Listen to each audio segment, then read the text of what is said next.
Baik, dalam video kali ini saya akan membahas yang dinamakan Air Service Unit.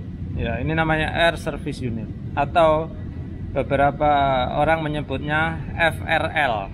Ya, kenapa FRL? Dia terdiri dari filter, regulator, dan L lubrikator. Ya.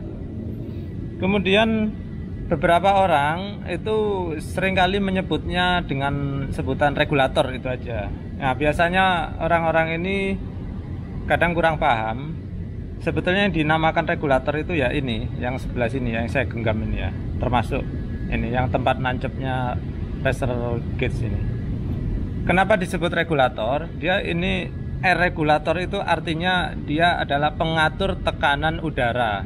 Dalam hal ini udara bertekanan ya. Ini berasal dari kompresor, kemudian udara akan diatur tekanannya di sini ya. Mau misalkan udara asalnya ini 100 psi atau 7,5 bar misalkan. Nah, di sini regulator ini dia bisa menurunkan menjadi misalkan 90 atau 95 atau 80 tergantung kebutuhan ya. Karena apa? Di sini itu biasanya dipakai di mesin-mesin yang membutuhkan tekanan rendah, misalkan 80 psi gitu. Oke, kembali lagi ke rangkaian air service unit ini ya. Kenapa dinamakan air service unit? Karena dia terdiri dari 3 komponen tadi, yaitu filter, regulator, dan lubrikator FRL. Nah, kenapa dinamakan filter? Di sini itu sebetulnya kalau kita buka ya. Nah, ini kalau buka tutup ini harusnya pakai tangan saja.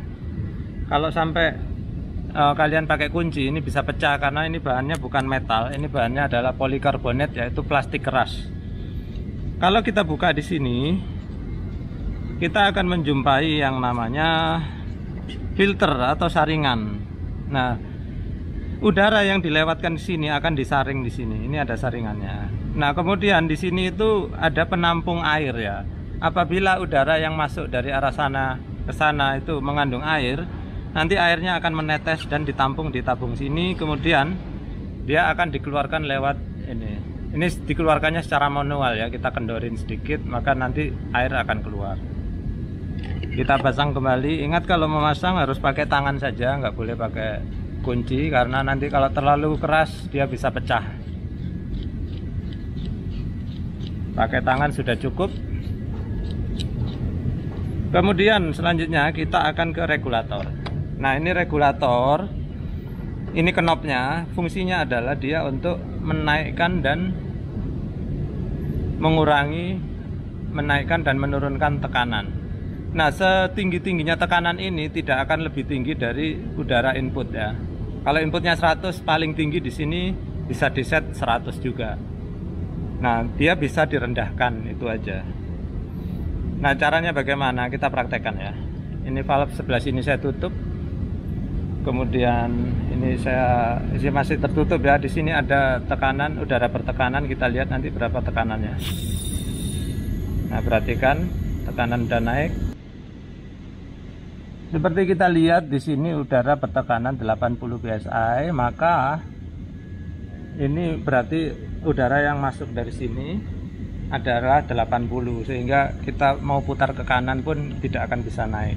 Sebaliknya kalau kita kendorin, kita bisa menurunkan tekanan ini. Misalkan saya ingin tekanannya menjadi 60 ya, kita harus kendori seperti itu.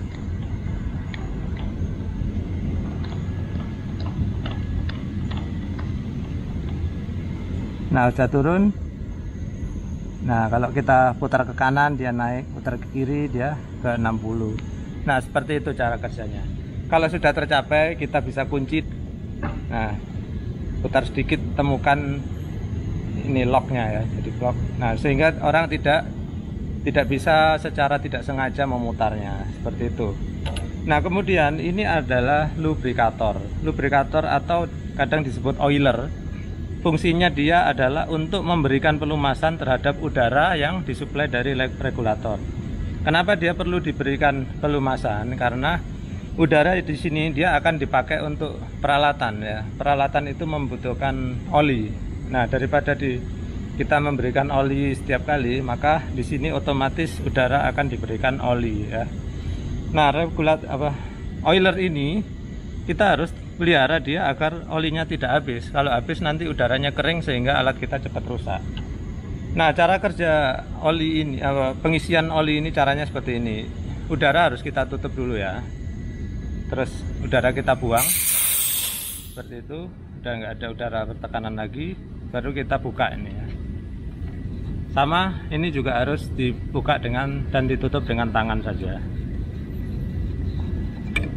Nah, seperti ini. Nah, di sini ada selang oli. Fungsinya adalah untuk mengambil oli dari tabung ini terus disuplai ke sini. Nah, oli ini nanti waktu penyuplaiannya kita juga nggak boleh terlalu berlebihan. Karena apa? Di samping oli kita cepat habis, yang kedua kita juga nggak mau alat-alat kita itu terlalu basah dengan oli. Makanya kadang-kadang kita rule of thumb-nya ya, atau aturan umumnya itu kita setting agar di sini, nah di sini nih ada indikator kecepatan pelumasan. Biasanya pakai tetesan per menit misalkan ya. Jadi kalau tool kita nggak terlalu banyak, maka di sini kita set 1 tetes per menit misalkan. Kalau alatnya agak banyak ya kita berikan misalkan 1 tetes per 10 detik kayak gitu. Nah, nanti setelah 2 hari gitu mungkin ini habis ya karena netes terus. Nah, mari kita lihat ya seperti apa sih tetesannya. Nah, sekarang kita lihat lebih dekat. Ini side glass dari oiler. Kita coba ya, kalau oiler ini olinya akan menetes kalau udara dilewatkan. Jadi saya buka sedikit, kita lihat. Nah, ini udara udah terbuka, kita lihat dia ada menetes ya oli di dalam ya. 1 tetes, 2 tetes.